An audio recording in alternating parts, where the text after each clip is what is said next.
뵙게 돼서 반갑습니다. 저는 한국외국어대학에서 입학전담 교수로 활동하고 있는 이성록이라 합니다.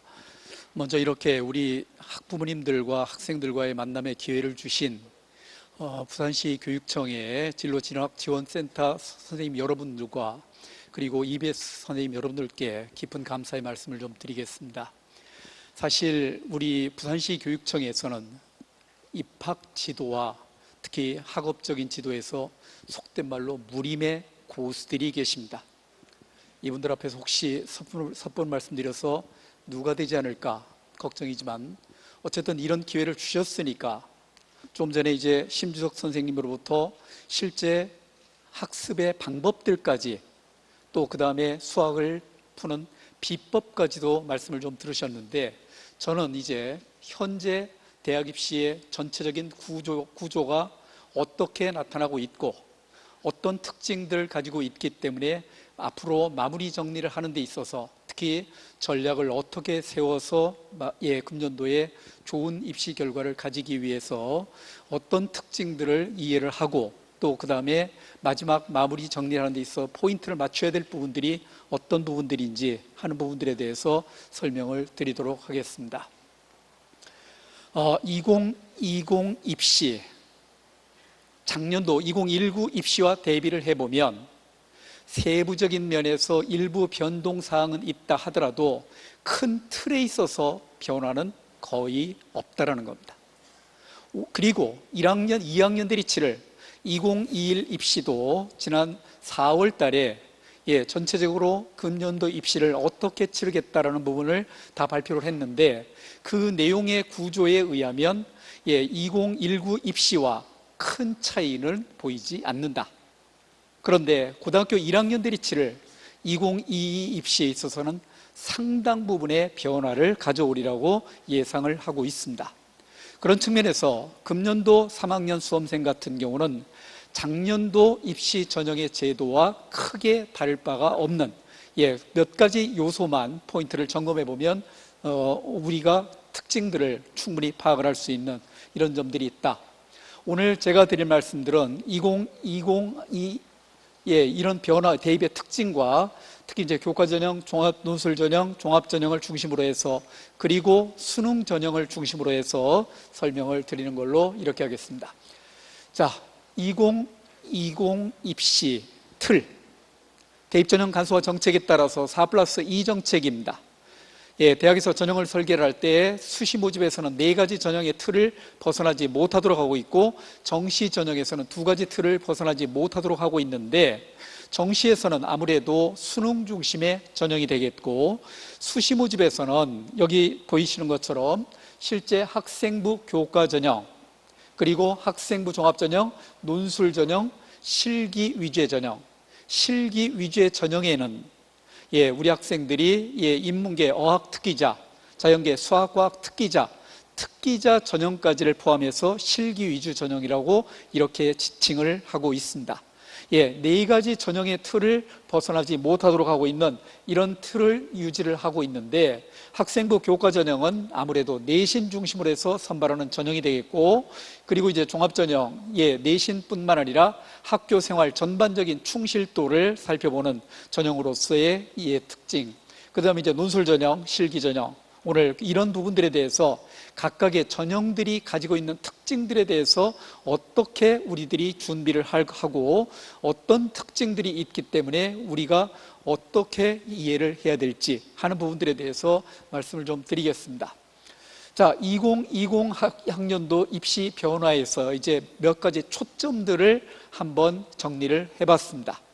가장 먼저 우리들이 염두에 둬야 될 것은 전형 유형별로 예를 들어서 종합전형, 교과전형, 논술전형, 전형 유형별로 모집의 규모가 달라지고 있다는 특징들을 엿볼 수 있습니다.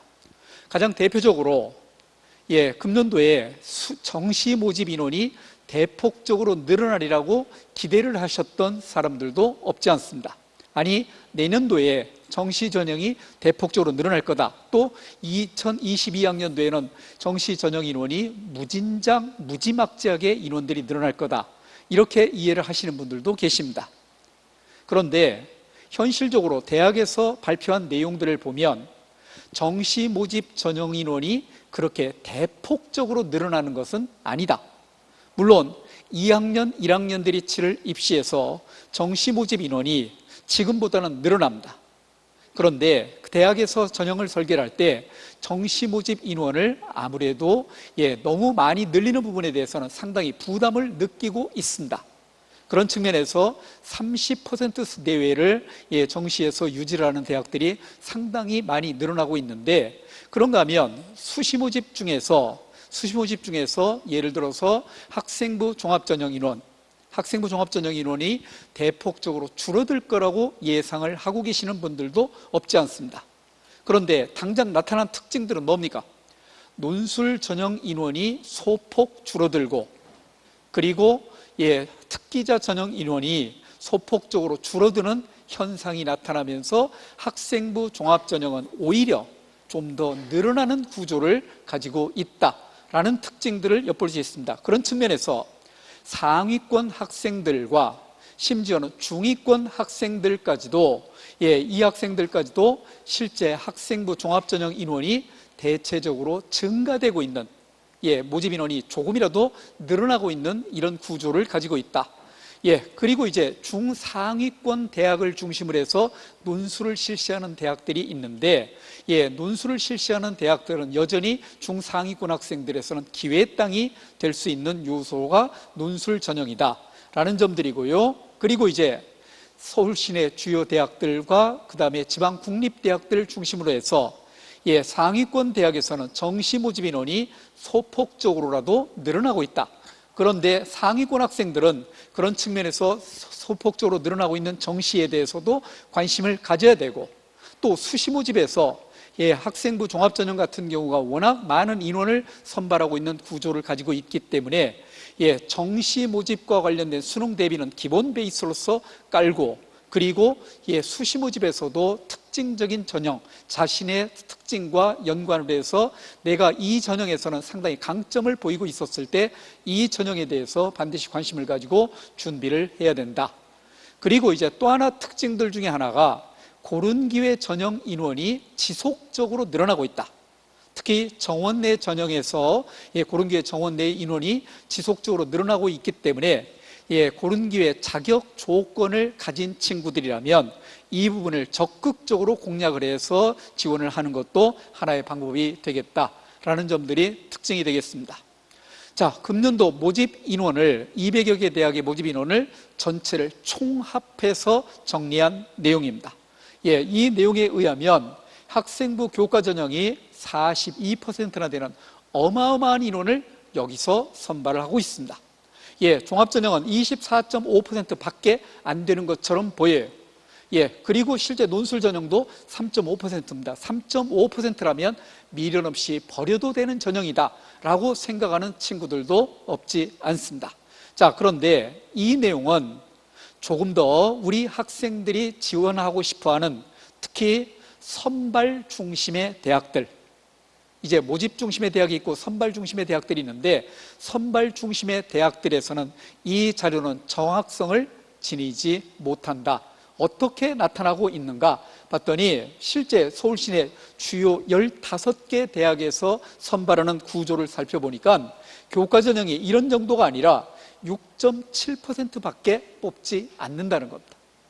그러면 서울 시내 주요 대학들은 교과 전형에 대해서 여전히 믿지 못하겠다 라는 점들을 엿볼 수 있는 특징이 있고, 종합전형이 24%가 아니라 실질적으로 종합전형이 40%가 넘게 되는 인원을 여기서 선발하고 있습니다.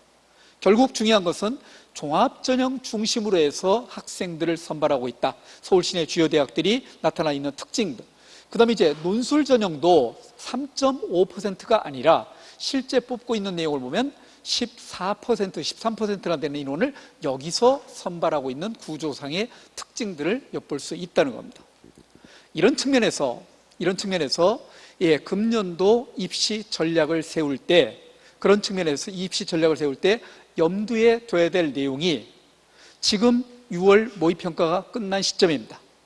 어쩌면 지금쯤에서는 이제는 내가 어느 대학까지 갔었을 때 용서가 될 것인가, 하는 나름대로의 범주를 확실하게 정하고 전략적으로 대비를 해야 되죠. 왜냐하면 대학의 급별로, 뭐 이 급이라는 용어가 적절할지 모르겠는데, 대학의 급별로 나타나는 특징들이, 전형 구조상의 특징들이 거의 비슷한 구조를 가지고 있다는 겁니다. 스카이 대학의 구조, 서성한 중경외시의 구조, 건동홍숙의 구조, 지방 국립대학들의 구조, 지방 사립대학들이 어떤 식으로 학생들을 선발한다는 구조가 나타나고 있기 때문에 내가 어느 대학까지 갔었을 때 용서가 될 것인가 범주를 분명히 정해야 되고, 그런 다음에는 자신이 가지고 있는 성적 구조상의 특징들을 분명히 이해를 해야 됩니다. 수능이 내신 구조보다 훨씬 더 우수한 역량을 가지고 있는 친구인가, 내신이 훨씬 더 좋은 친구인가, 내신 성적이 좋으면서도 수능 최저학력 기준, 내가 원하는 대학에서 수능 최저학력 기준을 부합할 수 있는 역량들을 갖추고 있는가, 아니면 학교 생활 전반에 대해서 나는 역량들을 특히 가지고 있는 특징들이 있다든지, 또는 논술에 있어서는 자신감이 있다 라고 이렇게 이야기하는 이런 특징들이 있는데, 각각의 성적 구조상의 특징들을 이렇게 이해한 다음에 전략적으로 앞으로 남은 기간 동안에 어떤 부분에 대해서 집중적으로 관심을 가지고 준비를 해야 될 건지, 이런 부분에 대해서 파악을 하셔야 된다. 모집 인원들 보시면은 예를 들어서 스카이 대학 같은 경우는 아무래도 학생부 종합전형 인원이, 여기 2020학년도에 학생부 종합전형 인원이 완전히 대세를 잡고 있는 이런 특징들을 가지고 있고, 그 다음 그룹에 있는 그 대학들도 학생부 종합전형 중심으로 해서, 그리고 논술 전형을 중심으로 해서 학생들을 모집하는 이런 구조상의 특징들을 엿볼 수 있다라는 점들도 말씀을 좀 드립니다. 그러면 실제 논술 전형 같은 경우도 나타나고 있는 특징들이, 예를 들어서 논술 전형 전국 대학에서는 이런 정도 비율을 차지하고 있지만, 최상위권 대학과 상위권 대학에서 뽑는 내용을 보면 논술에 있어서도 여전히 상당수의 학생들을 선발하고 있는 이런 특징들을 가지고 있더라라는 점들도 말씀을 좀 드립니다. 고른교회 전형이 어떻게 나타나고 있다. 자, 고른교회 전형에서는 염두에 둬야 될 내용이, 주요 대학에서 나타나는 특징들 중에서 염두에 둬야 될 내용이, 일반 전형 학생들보다 고른교회 전형의 학생들이 지원을 했었을 때 합격을 하기가 비교적 용이한 구조를 가지고 있습니다. 그런데 작년도에 주요 대학에서 나타난 특징들을 본다면, 경쟁률에 따라서 실제 고른교회 전형에서 어떤 학과 같은 경우는 두세 명밖에 선발하지 않는 학과들이 있는데, 소위 말해서 인기 학과들 같은 경우에는 경쟁률이 치솟다 보니까는 심지어는 일반 전형 학생들보다 합격선이 높게 형성되는 경우도 있기 때문에, 고른교회 전형 학생들은 그런 부분을 통해서, 특히 담임 선생님과의 상담을 통해서 이 전형을 지원을 어떻게 할 것인가, 경쟁률이 어느 정도 경쟁률까지 갔었을 때 지원할 것인가 하는 부분들에 대해서도 대비를 해 두셔야 된다는 점 염두에 두셨으면 좋겠다. 자, 그 다음에 두 번째 특징으로서 수험생들이 숫자가 수험생 숫자가 줄어들고 있다. 많이 들으셨던 내용입니다. 수험생들의 숫자가 금년도에 4, 5만 명 정도가 줄어들 걸로 그냥 개괄적으로 예상을 했었을 때, 이런 예상을 할 수 있는 특징들이 있다. 그랬었을 때 나타난 특징들은 어떤 점들이 있을까? 기본적으로 수험생 숫자가 이런 정도 줄어드는데 대학 정원은 극소수밖에 줄어들지 않고 있습니다. 그렇게 본다면 우리 학생들이 금년도 입시 구조가 작년도보다는 훨씬 더 용이한 구조를 가지고 있다. 심지어는 어떤 이야기까지 하는 사람이 있는 거 아니, 앞으로 계속적으로 나타날 양상이 벚꽃 개화 시기에 따라서 대학들이 없어질 개연성들이 상당수가 나타나고 있다라는 점들을 이야기를 하고 있습니다. 이런 점 분명히 드러날 겁니다. 즉, 금년도에 모집 중심의 대학들이 작년도보다도 훨씬 더 늘어날 가능성들도 있다. 어떤 대학 같은 경우는 지원만 하면 그냥 모셔가려는 이런 움직임을 가지고 있는 대학들도 나타날 가능성이 있다라는 점들도 엿볼 수 있습니다. 그런데 그런데 이제 우리가 통상적으로 5만 명 정도를 줄어들 걸로 예상을 하고 있다. 금년도 6월달 모의평가 응시자 숫자를 본다라면 작년도 응시자 숫자와 금년도 응시자 숫자에서 재학생들의 편차를 보니까 5만 명 정도가 줄어들고 졸업생은 약간 늘어난 이런 구조를 가지고 있다라는 점들도 엿볼 수 있겠고, 또 하나 이제 이런 자료를 엿볼 수 있는 것이 작년도 11월 달에 치렀던 전국연합 학력평가 응시 인원과 금년도, 이건 재작년도 응시 인원인데 작년도 수능 응시 인원과를 대비를 해보고, 그 다음에 그러면 올해 고등학교 3학년들이 작년 11월 달에 응시했던 인원과 수능 응시할 수 있는 인원이 이렇게 개괄적으로 대비를 해본다라면 아무래도 이런 정도 인원들이 줄어들 걸로 예상을 하고 있다. 물론 이제 졸업생의 숫자가 어느 정도 늘어날 거다라는 점들도 엿볼 수 있지만은 졸업생들의 숫자가 파격적으로 그렇게까지 늘어날 것 같지는 않다라는 점들도 엿볼 수 있습니다. 그러면 이런 현상과 아울러서 또 작년도의 자료 중에서 상당히 의미 있는 자료 중에 하나가 작년도 11월 달에 학력평가를 치렀었을 때 의미 있는 자료 중에 하나가 특히 수학, 가형과 과학 탐구를 응시했던 자연계 수험생들의 숫자가 3만 3천 명이 줄어듭니다. 자연계 모집 인원이, 응시 인원이 작년도보다 대폭적으로 줄어드는 이런 특징들을 엿볼 수 있다. 자, 그랬었을 때 금년도 입시에는 어떤 영향들을 가지고 있을까? 첫째, 경쟁률이 작년도보다는 분명히 떨어질 거라는 점은 예상을 해볼 수 있는 내용들입니다. 뭐 예를 들어서 논술 전형에서 A대학에서 치렀던 내용에 의하면 예를 들어서 이런 정도 33명을 모집하는데 지원 인원은 통상적으로 50대 1 내외의 경쟁률을 가지고 있죠. 그런데 요 인원이 금년도 응시 인원이 줄어드는 비율로 예상을 해본다라면 이런 정도로 경쟁률이 좀 떨어질 가능성이 있다. 그리고 실질적 경쟁률, 수능 최저학력 기준을 부합하는 학생들의 비율도 따져본다면 상당 부분의 비율로 떨어질 가능성이 있다라는 점들도 엿볼 수 있다는 겁니다. 또한 정시 모집에서 나타나는 특징들도 순수 모집 인원과 관련해서 대비를 해본다면 예를 들어서 서울대학교 같은 경우도 합격선들이 조심스럽게 내려갈 거다.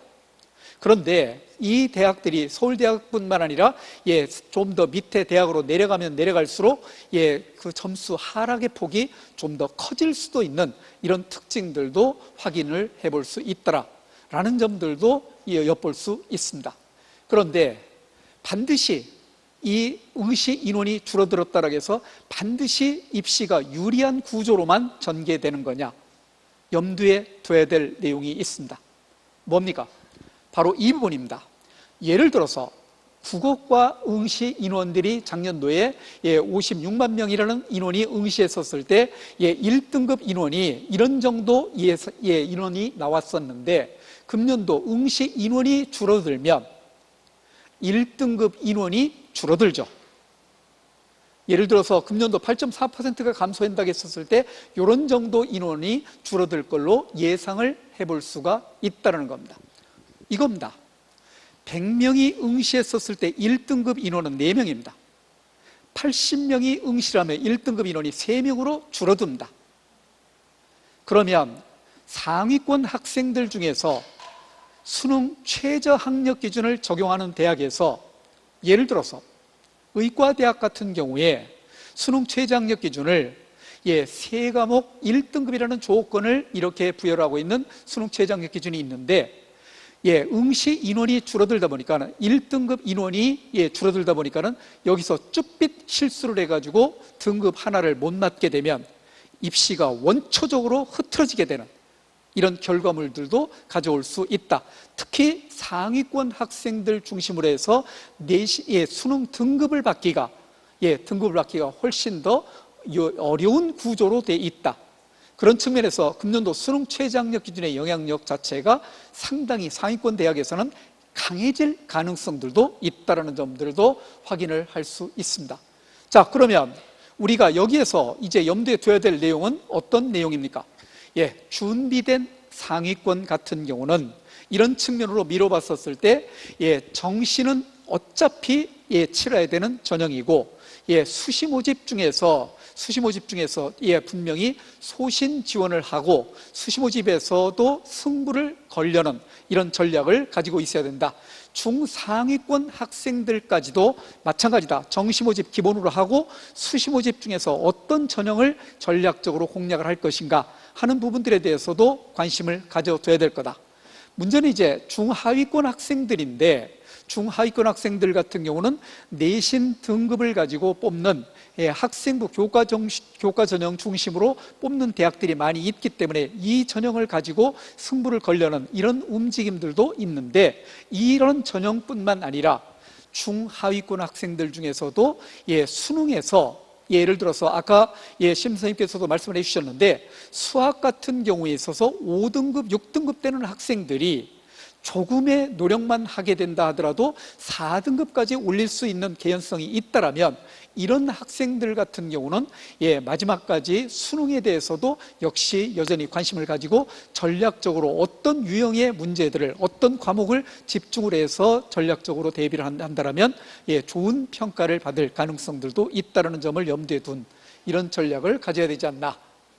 자, 그 다음에 금년도 이제 변화 중에서 우리가 반드시 염두에 둬야 될 내용이 수능 최장력 기준의 변화 대학들이 상당히 나타나고 있다는 겁니다.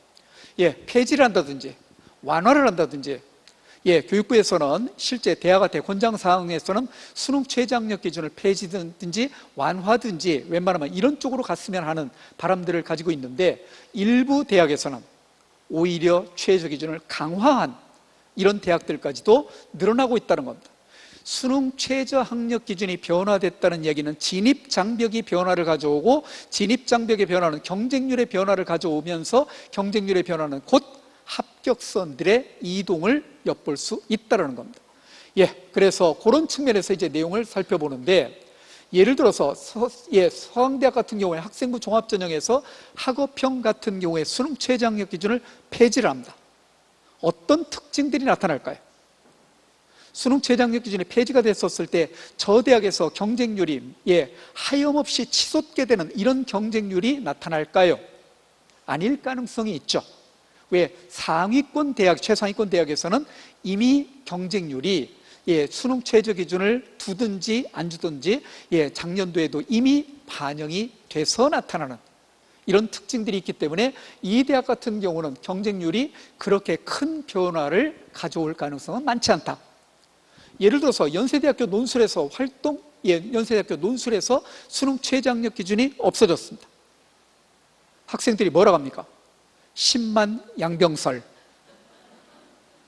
대거 논술로 수능 최저 기준이 없기 때문에 대거 지원할 거다라고 이야기하고 있습니다. 과연 그럴까요? 연세대학이 금년도에 바꾼 부분이 있죠. 논술 시험 날짜를 수능 이후에서 수능 이전으로 바꿨죠. 망설이겠죠. 어디하고 겹칩니까? 서울대 지원자들하고 겹치게 되죠. 치를 건지 말 건지 망설이게 될 겁니다. 작년도보다 경쟁률이 파격적으로 오를 가능성 그렇게 많지 않죠. 그 다음에 예를 들어서 한국외국어대학에서 학생부 교과전형 수능 최저 기준이 없앴습니다.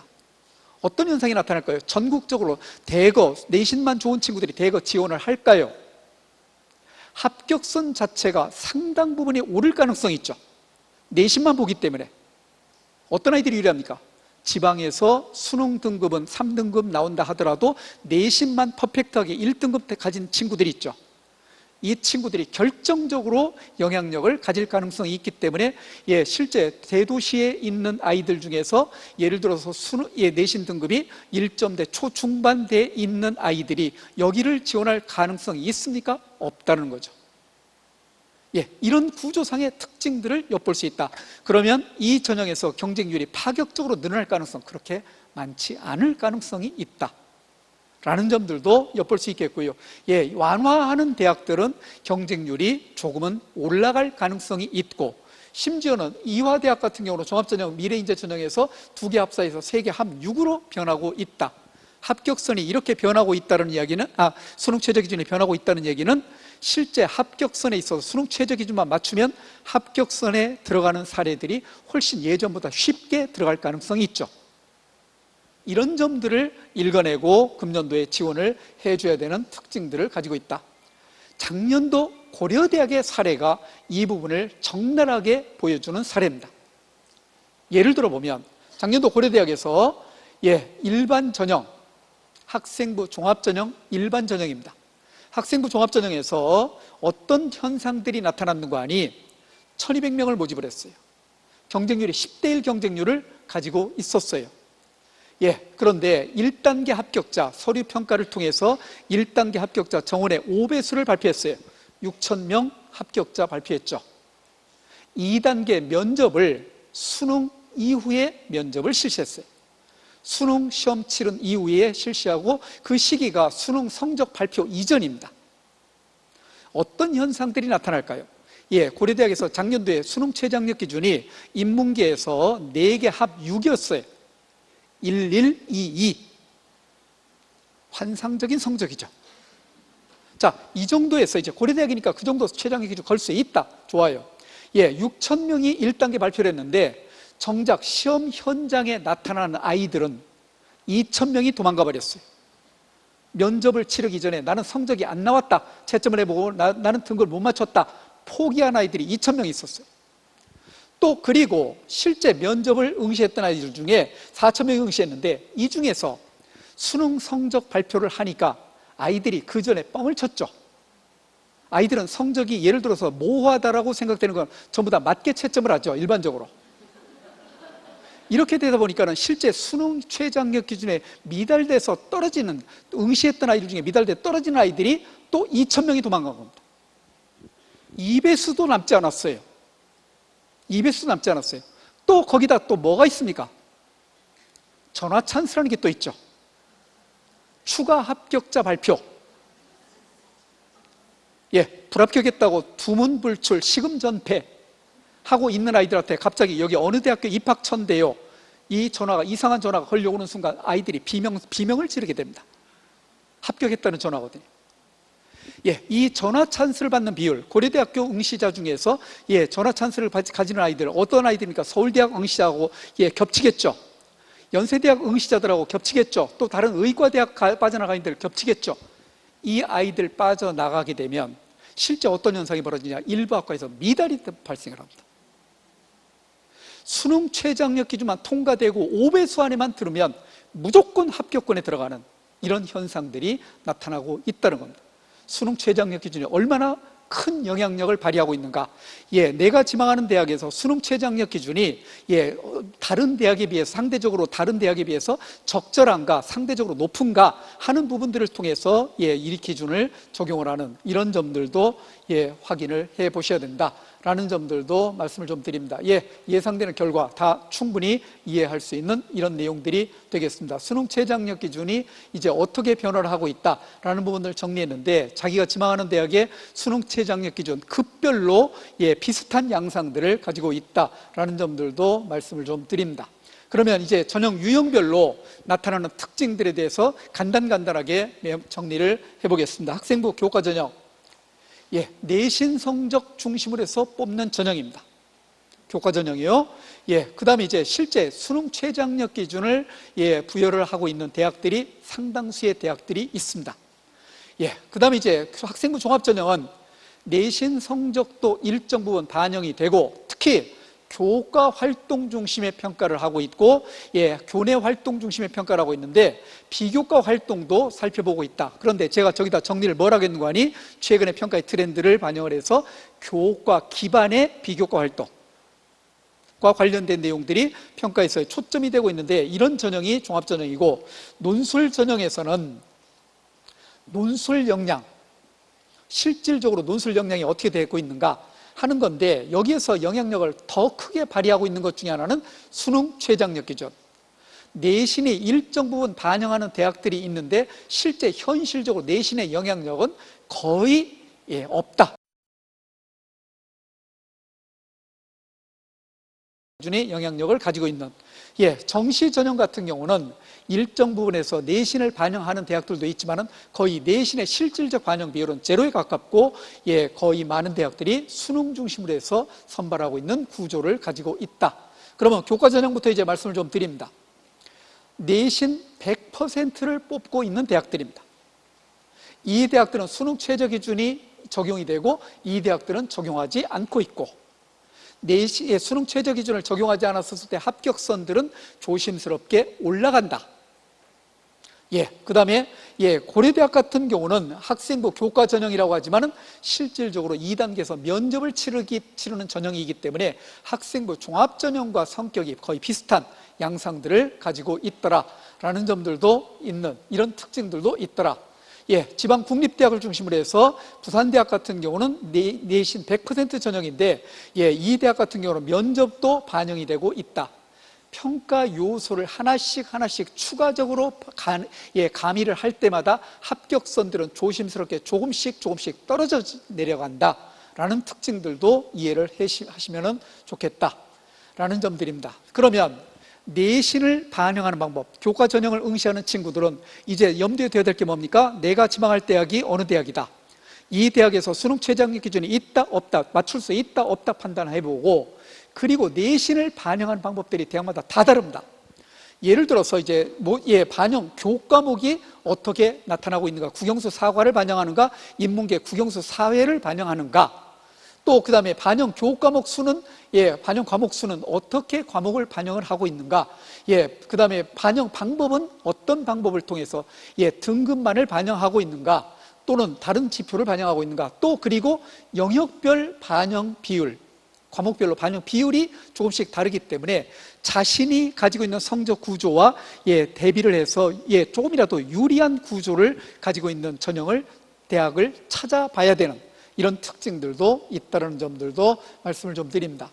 그래서 이제 학생부 교과 전형의 전반적인 특징들을 본다면 경쟁률이 이미 성적이 나와 있기 때문에 경쟁률이 수시 모집 중에서 가장 낮은 전형 중에 하나가 이 전형이다. 서울시내 주요 대학들은 여전히 경쟁률은 10대 1을 상회하고 있는 이런 특징들을 가지고 있고, 중복 합격자 6장의 카드를 교과 전형으로 쓴 친구들 중에서 4관왕, 5관왕 되는 아이들이 많이 있다.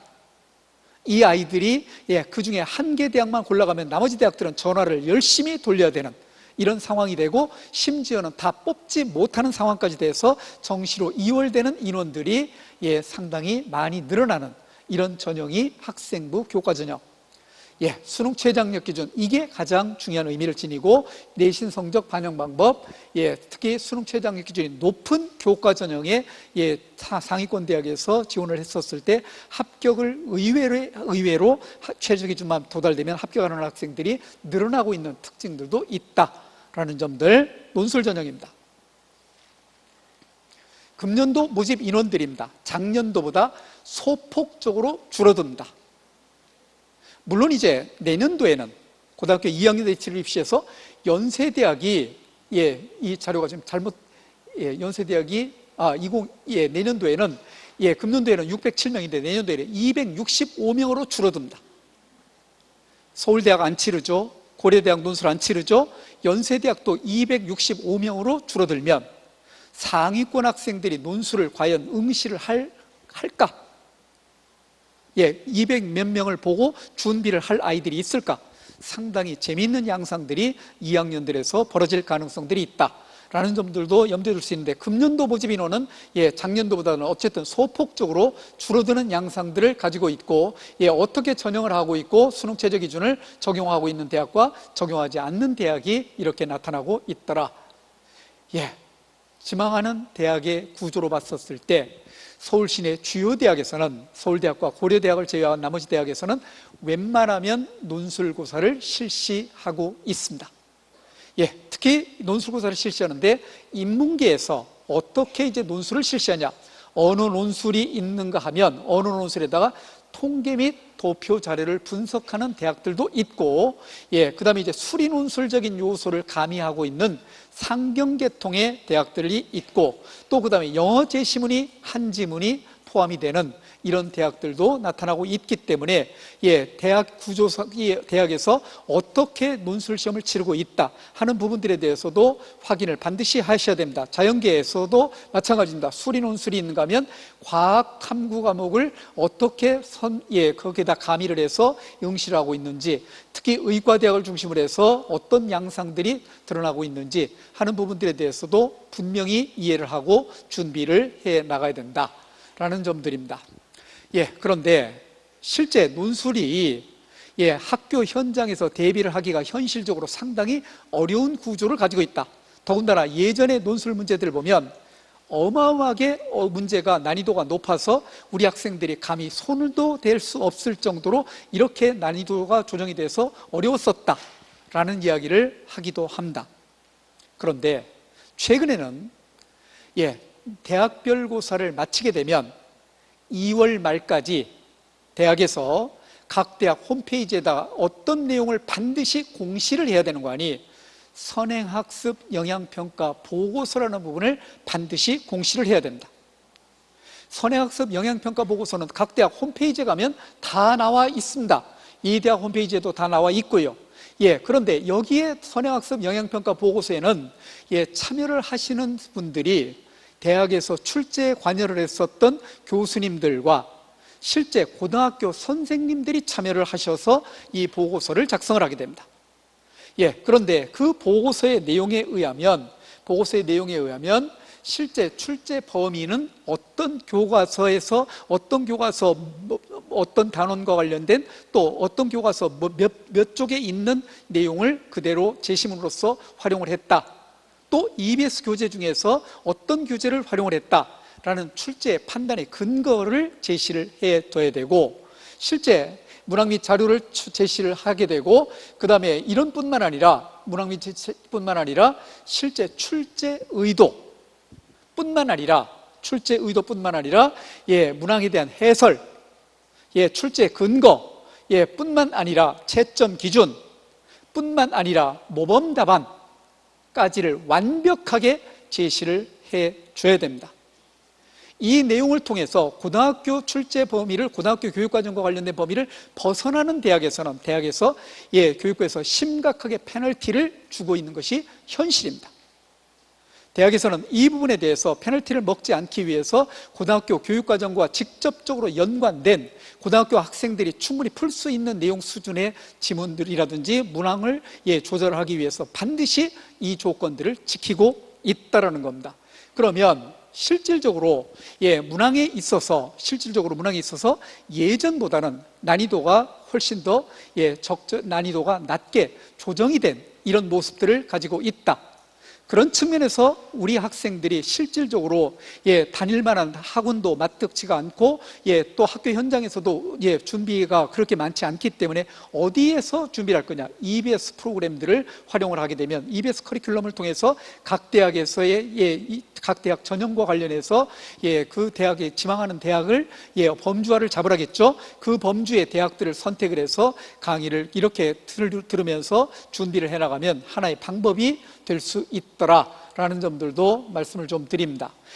그 다음에 이제 여기서는 아까 말씀드렸다시피 수능 최저학력 기준의 중요성은 다시 한번 강조를 해드립니다. 그런데 작년도 결과물로서 나타난 부분들 중에 또 하나 염두에 둬야 될 내용 중에 하나는 실제 추가 합격의 비율이 상당히 높게 나타나는 전형이 학생부 교과 전형과 종합 전형입니다. 종합전형 같은 경우는 주요 대학에서 추가 합격의 비율이 어느 정도 나타나는가, 정원의 100% 정도가 이상이 추가 합격의 비율로서 나타납니다. 정원을 1단계 발표를 하고 또 한 배수를 발표하고 더 추가적으로 발표를 해야만이 정원을 채울 수 있는. 그런데 논술 전형에서는 추가 합격의 비율이 어느 정도인가, 50%를 미치지 못하는 대학들이 상당히 많이 있습니다. 예비 1번인데도 전화를 못 받는 사례가 비일비재합니다. 그런 측면에서 논술은 각 대학별로 어떤 특징들이 좀 더 상이하기 때문에 그런 측면에서 대학별로 양상들을 구체적으로 이해를 해야 되는 측면에서 아까 선행학습 영향평가 보고서를 몇 년치를 모아서 잘근잘근 씹어 삼켜야 된다. 라고 할 정도로 중요한 의미를 지니고 있더라라는 점들도 말씀을 좀 드립니다. 학생부 종합전형입니다. 어떤 전형이냐라는 부분들에 대해서 너무 잘 알고 있는 이런 내용들이 되겠습니다. 실제 학생부 종합전형에 대해서는 어떤 전형이냐라는 부분들은 생략을 하고 실질적으로 어떻게 평가를 하느냐, 완벽하게 교내 활동 중심으로만 평가를 합니다. 그리고 학생부 교과 전형이 예를 들어서 과일나무에 열린 열매의 당도가 얼마냐 하는 것들을 따져서 1.8등급은 합격되고 1.81등급은 불합격이 되는 방식으로서 평가를 한다면, 학생부 종합전형은 뿌리에서 싹을 틔워서 줄기를 이루게 되고 잎사귀가 무성하게 자라면서 열매가 열려서 열매가 열린 점점 커나가서 마지막에 완벽하게 이룬 결실, 여기까지의 과정들까지를 총합적으로 살펴보면서 평가를 하는 전형이다. 이 과정을 통해서 어떤 학생들 같은 경우는 비록 결과물들은 조금 부족하다 하더라도 과정의 내용을 보면서 실제 이 학생이 가지고 있는 잠재력, 발전 가능성이라는 요소를 잡아낼 수 있는 부분들이 있기 때문에 이런 요소에 대해서 종합적인 평가를 하는 전형이 학생부 종합전형이고, 그리고 이제 종합적 평가를 한다.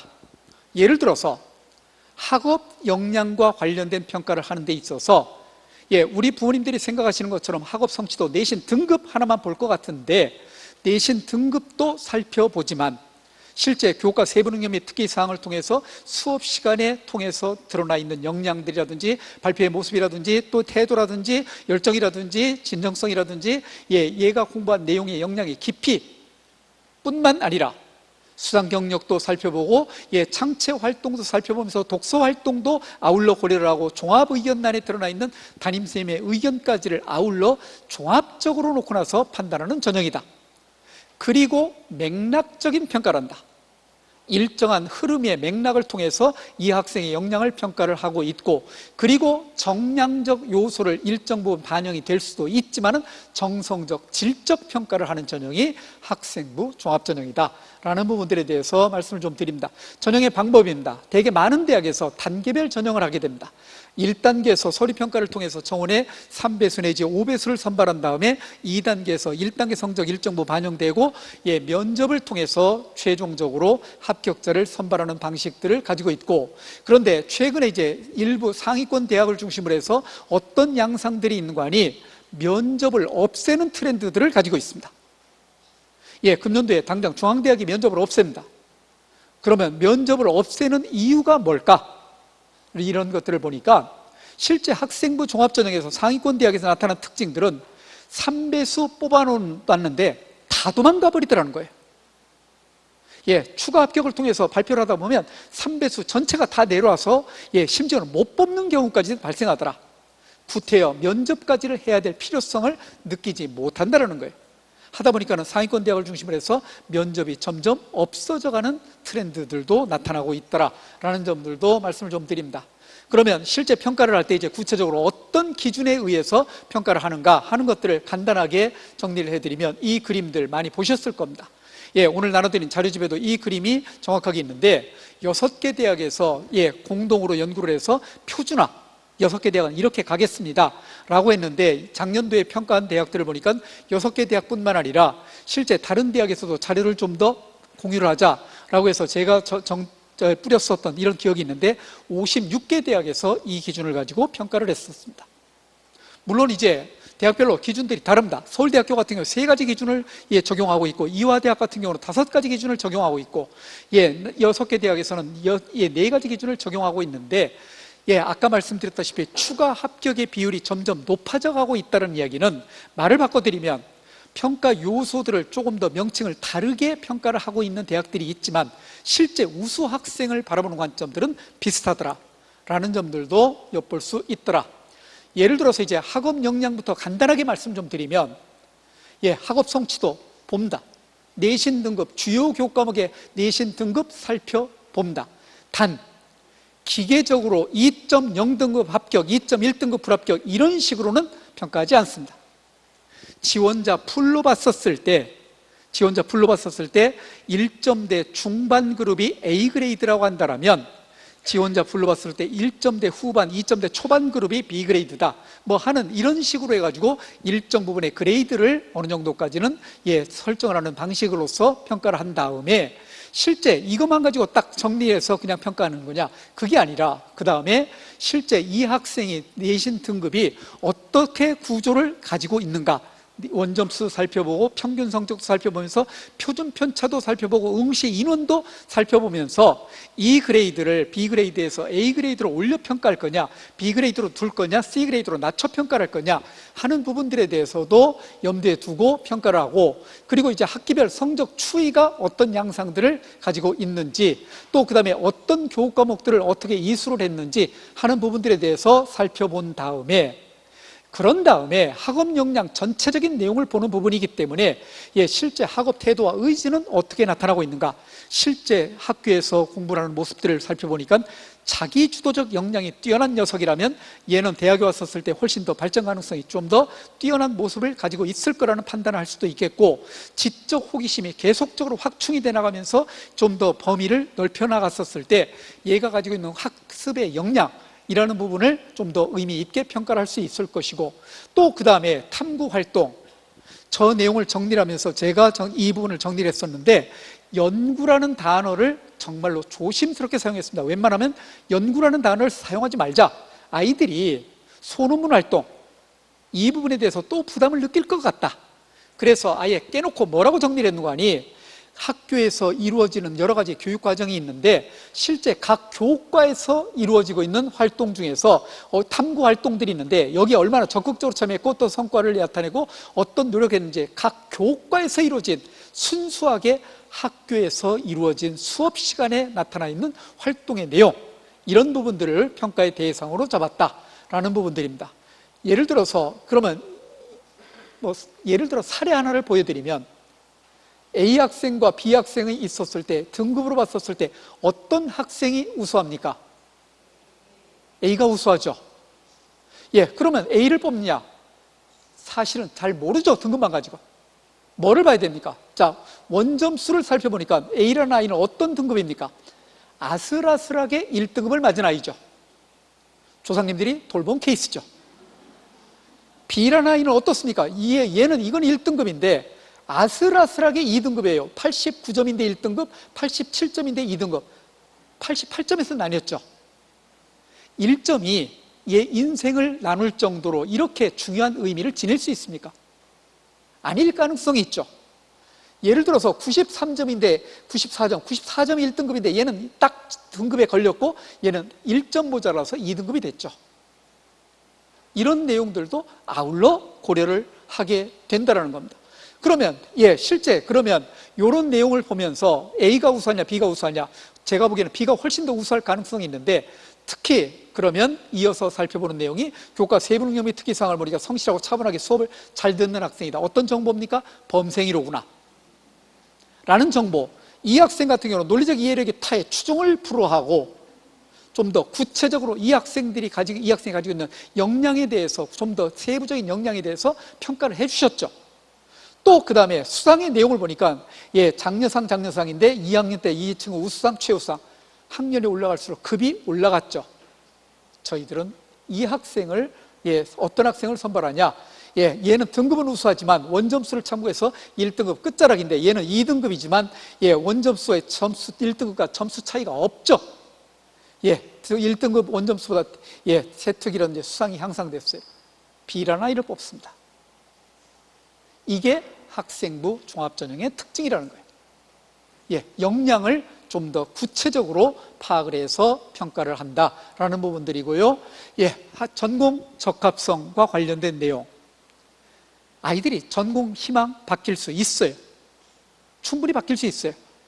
용어 자체가 한계를 지닌 점도 인정합니다. 그런데 서울대학은 전공 적합성의 용어를 안 씁니다.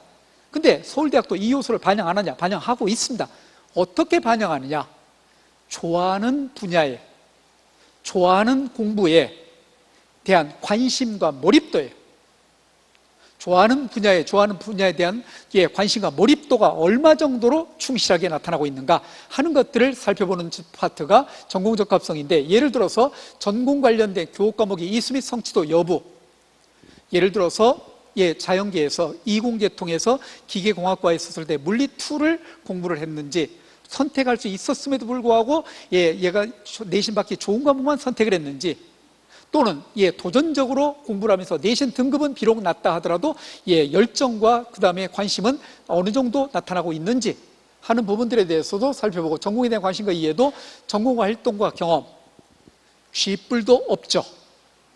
제가 뭐라 했습니까? 교내 활동 중심으로만 평가한다고 했어요. 전공 관련된 활동과 경험, 쥐뿔도 없다라고 해요. 없습니까? 있어요. 교과 시간에 드러나잖아요.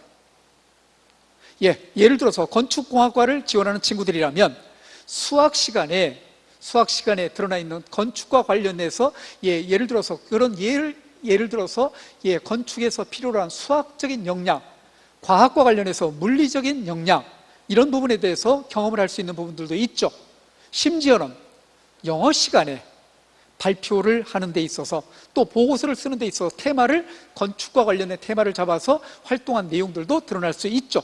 교과 시간에 드러나 있는 전공 관련 활동과 경험이 있어요. 또 뭐가 있습니까? 간접 체험, 독서도 있잖아요. 또 뭐도 있습니까? 동아리 활동이 있잖아요. 또 뭐도 있습니까? 진로 활동도 있고요. 자율 활동도 있습니다. 이처럼 학교 생활 전반에서 드러나 있는 종합적인 내용을 통해서 판단하는 전형이 학생부 종합전형이다. 전공적합성, 그렇기 때문에 학교 생활에서 창의적 체험활동을 중심으로 해서도 전공적합성을 부합하기 위해서 여기에서 관심을 가져야겠지만, 이 부분뿐만 아니라 교과 활동에서 독서 활동을 통해서도 역량을 충분히 엿볼 수 있다. 인성과 관련된 부분, 아이들 인성 다 좋죠. 예를 들어서 행동특성 및 종합의견만 읽어보면 어떤 느낌 받는지 아시죠? 대한민국 교육의 미래가 이렇게까지 밝아본 적이 있었나? 모범적이고 우수해요. 인성 다 좋죠. 실제 평가를 하면서 받는 어떤 점에 포인트를 맞추는가 봤더니 이거예요. 팀원 간의 협력이 요구되는 활동이 증가되고 있고, 활동 중에 나타나는 개인의 행동특성, 인성을 평가하는데 중요한 역할을 하고 있다. 개인적 인성과 사회적 인성으로 나눕니다. 개인적 인성, 도덕성, 다 도덕적이죠. 성실성, 출결 문제만 없다라면 다 성실하죠. 결국 초점으로서 바라보고 있는 최근의 트렌드가 사회적 인성입니다. 협업 능력, 더불어서 함께 협업할 수 있는 역량을 수업 시간에도 드러나 있고, 활동을 통해서도 드러나 있고, 또 협업 능력뿐만 아니라 또 그 다음에 소통 능력 뿐만 아니라 공동체 의식,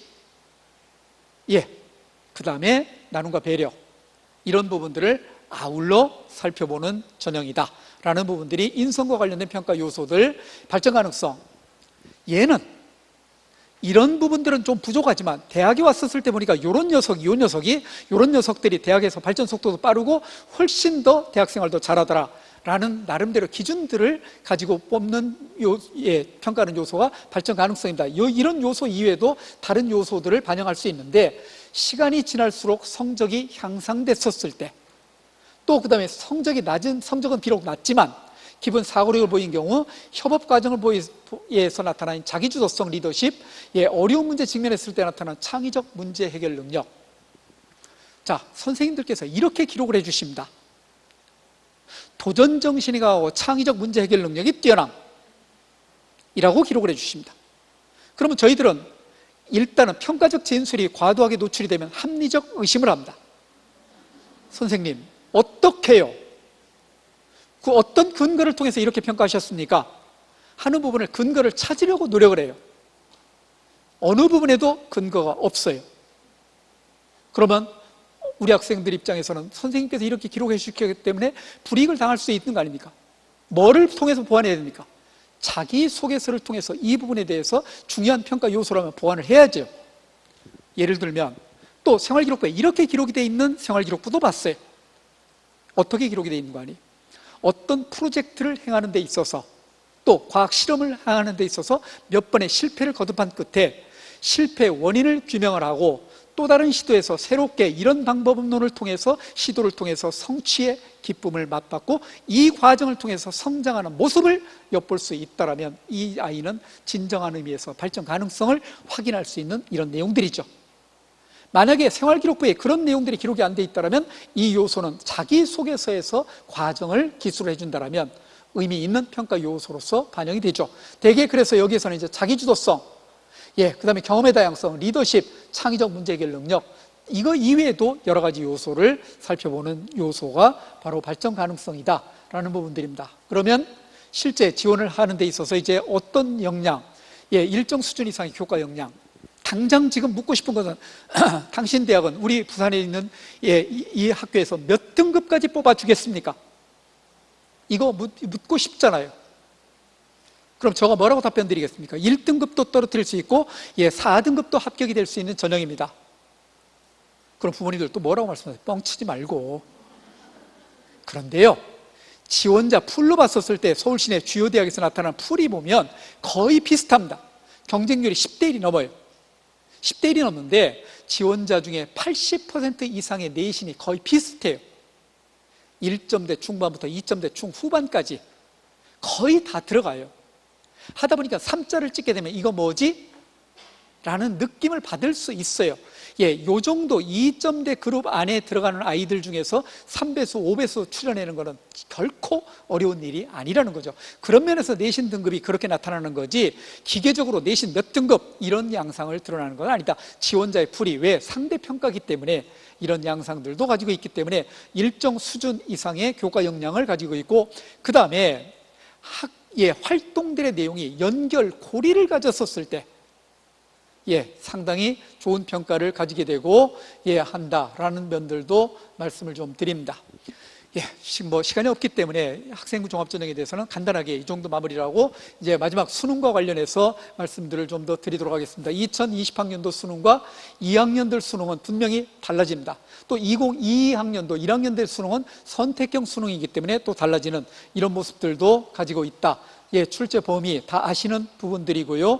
절대평가가 이렇게 나타나고 있는데 2022학년도에는 제2외국어까지 절대평가로 가게 된다라는 부분들, 탐구 영역 반영해서 어떻게 된다 하는 부분 다 아시는 부분들이 되겠습니다. 그런데 금년도 모의평가를 통해서 난이도를 어떻게,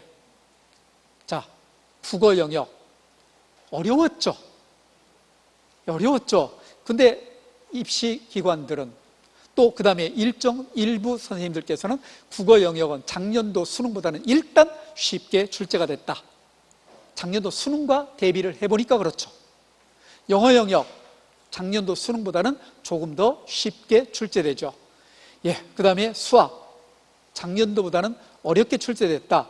통상적으로 영어 1등급 인원이 통상 8% 내외가 될 것이다 라고 예상을 하고 있습니다. 작년도에 5.3% 1등급이었고 재작년도에 10%가 넘는 학생들이 1등급이었는데 작년도보다는 분명히 쉬워졌다.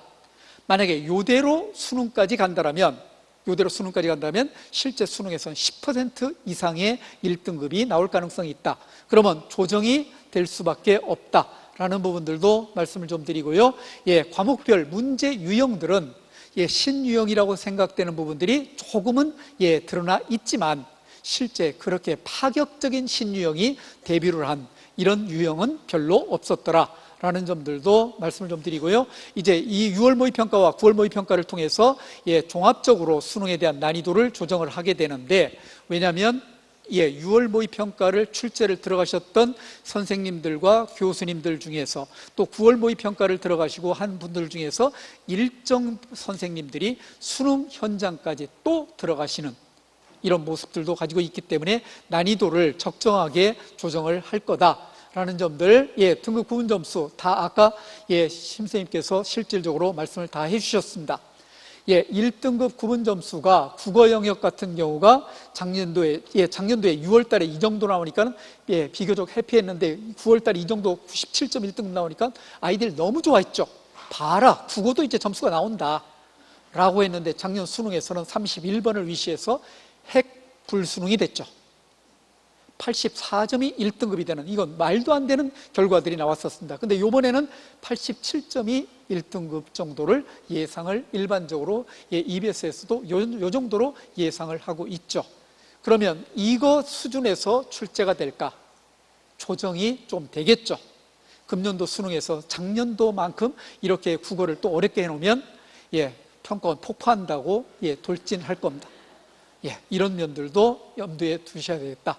수학 같은 경우는 보니까 비교적 균형 있게 출제가 되고 있다라는 점들도, 가형에서도 약간 좀 어려운 구조는 가지고 있지만 그런데 지금 6월 모의평가라는 기준이고요. 나형에서도 비슷한 양상들을 가지고 있더라라는 점들이 이번 수능에서 나타난 특징입니다.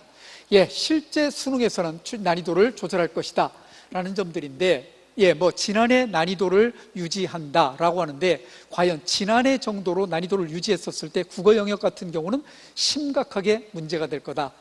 일정 부분 조정이 될 거다. 영어 영역도 사실은 지난해에서 5.3% 1등급이 나왔는데 1등급 아이들의 비율이 그렇게 줄어든 이유가 뭐냐? 제가 보기엔 문제가 어려웠었기 때문이라기보다는 현실적으로 아이들의 공부 분량이 예전보다는 줄어들었다. 공부를 안 해서 나타난 결과물들이 아닌가라는 점들도 염두에 둘 수 있습니다. 그렇기 때문에 심각하게 쉽게 난이도를 조절할 가능성은 없다. 어쨌든 이런 정도 적정 난이도를 평가원에서는 지금도 이제 계속 적정 난이도를 이야기하고 있습니다. 이거를 조절할 거다. 그래서 본인의 과목별 수준을 파악을 하면서 실제 본인의 객관적 위치를 진단하는데, 이번 모의평가를 통해서 객관적 위치 진단이 된다면 수시에서 어떻게 전략을 가져갈 건지 하는 판단을 하는데 하나의 중요한 잣대가 될 가능성이 있다라는 부분들도 말씀을 좀 드리고요. 이건 다시 한번 나타나는데, 그래서 이제 아까 방법론 같은 경우는 결국은 핵심적으로 이야기를 다 해주셨습니다.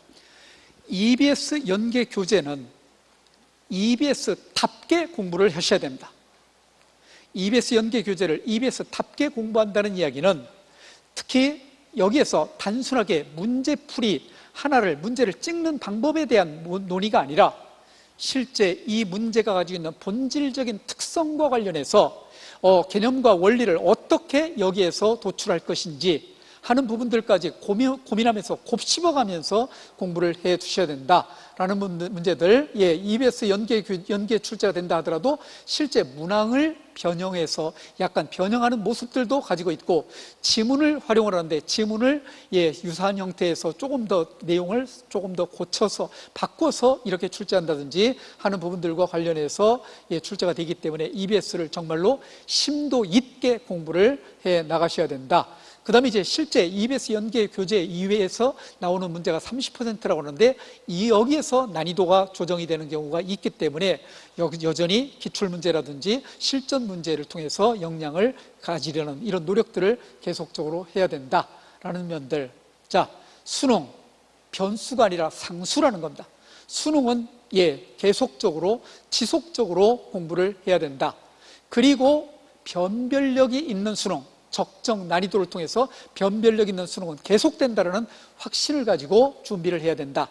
하다 보니까는 국어 영역 같은 경우는 지문의 길이가 점점 길어지고 있는 특징들이 있는데, 길이에 대한 대비 그리고 지문의 깊이에 대한 대비, 실제 출제를 들어간 비문학 독해 교재 같은 경우는 출제를 들어간 교수님들께서 현장에서 지문을 쓰기도 한다 하기 때문에 점점 깊이가 점점 더 드러나 있는 이런 내용들도 제시가 될 수 있다.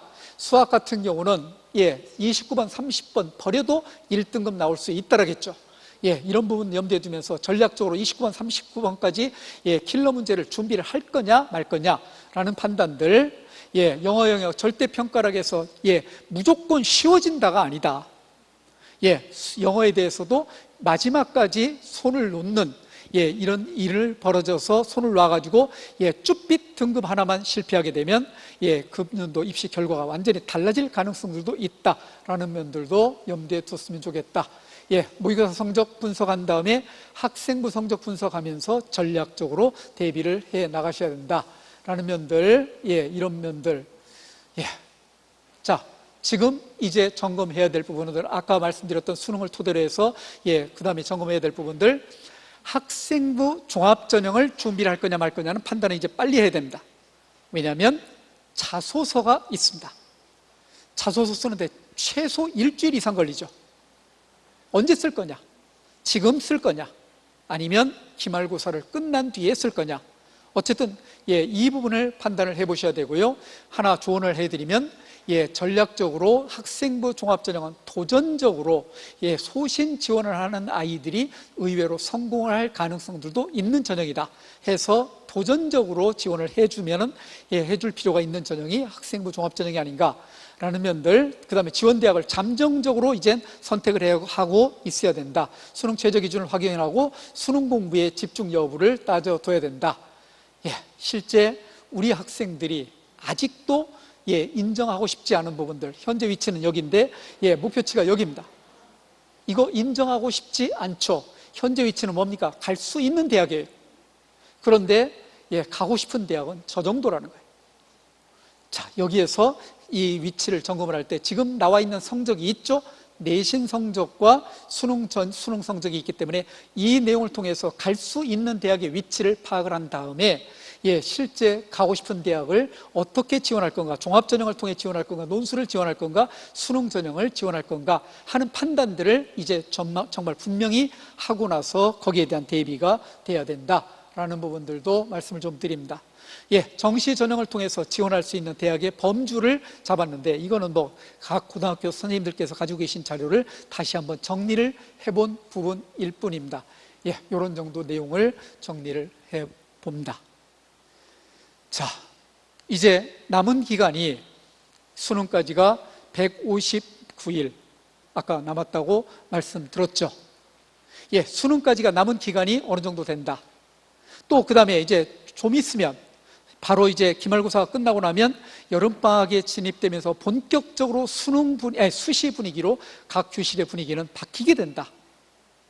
그런데 마구잡이로 되는 대로 자기가 가지고 있는 성적을 막연하게 오를 거라는 환상 속에서 이렇게 대비를 하게 된다면 열심히 노력했는데 결과적으로 2% 부족해서 전형별로 2% 부족해서 결과적으로 의미 없는 결과가 나오는 이런 사례가 대단히 많이 나타나고 있다.